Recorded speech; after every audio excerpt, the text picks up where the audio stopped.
அன்பே, எனதன்பே, இனிய அருளாசிர். பயம். இந்த பயம் என்பது நிகழ்காலத்தில் இல்லை. அது எதிர்காலத்தில் தான் இருக்கிறது. அதைக் கண்டு ஏன் பயம் கொள்ள வேண்டும்? அஷ்டவக்கர கீதையில் கூட இதைத்தான் கூறுகிறது. பயம் என்பது எதிர்கால சிந்தனை. அதை புரிந்து கொண்டால் நாம் பயம் கொள்ள வேண்டியதே இல்லை. ஆகவே தான் கூறினேன், கர்மா நிகழ்கிறது, நீ ஏன் கவலைப்பட வேண்டும்?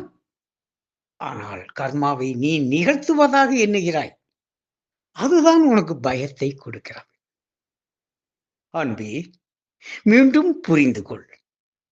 இங்கு கர்மா மட்டுமே நிகழ்கிறது. அதுதான் காலமாக இருக்கிறது. ஆகவே எதிர்காலம் என்பது அது இல்லை. இல்லாத ஒன்றை எண்ணி கற்பனை செய்து பயம் கொள்வதுதான் மனம். ஏன் இந்த பயம்? நாளை என்ன ஆகிவிடுமோ? இன்று போல் நாளை இருக்குமா? தெரியவில்லையே. நான் நோய்வாய்ப்பட்டு விடுவேனோ? நான் மரணித்து விடுவேனோ? நான் பணம், காசு, சொத்துக்களை இழந்து விடுவேனோ? என் உறவுகளை விட்டு விலகி விடுவேனோ? இந்த சமூகம் என்னை ஒதுக்கி விடுமோ? நான் எனது மானம், மரியாதை, கௌரவம் அனைத்தையும் காப்பாற்ற வேண்டுமே என்ற எண்ணம் தான் பயம்.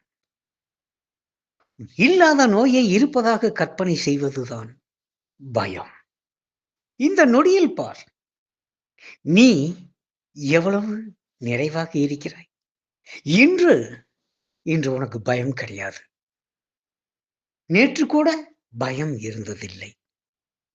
ஆனால் நாளை மட்டும் பயமாக இருக்கிறது என்றால் உனது அதிகப்படியான எதிர்பார்ப்பு தான் பயத்தை தருகிறது. என்னை பார், நான் நிகழ்கால நிஜத்தில் மட்டுமே வாழ்கிறேன். எனக்கு கடந்த காலம் என்பது இல்லை. அது கனவாய், பொய்யாய், பழங்கதையாய் மெல்லப் போயினவே.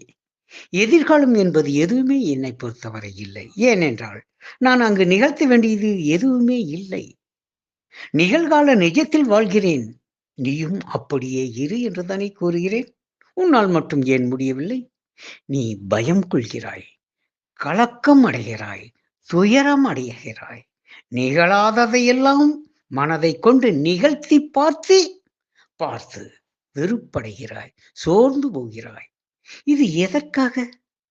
எதிர்காலத்தை விட்டுவிடு. அதே போல் கடந்த காலத்தை விட்டு விலகிவிடு. நிகழ்காலத்தில் மட்டுமே நீ இருப்பதானால் இங்கு பயம் கிடையாது, துக்கம் கிடையாது, கவலை கிடையாது, நோய் கிடையாது, மரணம் கிடையாது. ஆம், இன்று உனக்கு எதுவுமே இன்று இல்லையே. நாளை ஏன் அது இருக்கும் என்று எண்ணுகிறாய்? இதுதானே பயம். நாளையும் நீ இப்படித்தான் இருக்கப் போகிறாய். இதே ஆரோக்கியத்தோடு, இதே அன்போடு, இதே அமைதியோடு, இதே மகிழ்ச்சியோடு, இதோ இந்த வாழ்க்கை நாளையும் தொடரப்போகிறது. ஆனாலும் உன் மனம் நம்ப மறுக்கிறது. ஆகவே தான் கூறுகிறேன், மனதோடு நீ நின்று விடாதே, மனதை கடந்து விடு என்று. அதற்குத்தானே இந்த குண்டலினி யோகம், தியானம், சமாதி யாவுமே. ஆனாலும் நீ திரும்ப திரும்ப மனதில் இருந்து கொண்டு பயம் கொள்கிறாய், கோபப்படுகிறாய், துக்கப்படுகிறாய், வருத்தப்படுகிறாய். எதற்காக? நாளை என்பது ஒன்று எப்பொழுதுமே இருந்ததில்லை.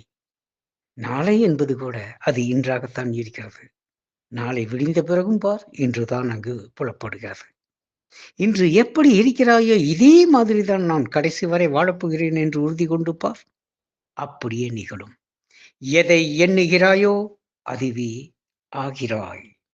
ஆகவே இந்த பயத்தை விட்டொழித்துவிட்டு நிகழ்கால நிஜத்தில் நிறைந்து நிற்பாயாக. எனது அன்பு கனிந்த அருளாசேர். நன்றி செய்க, நலமே பெறுக.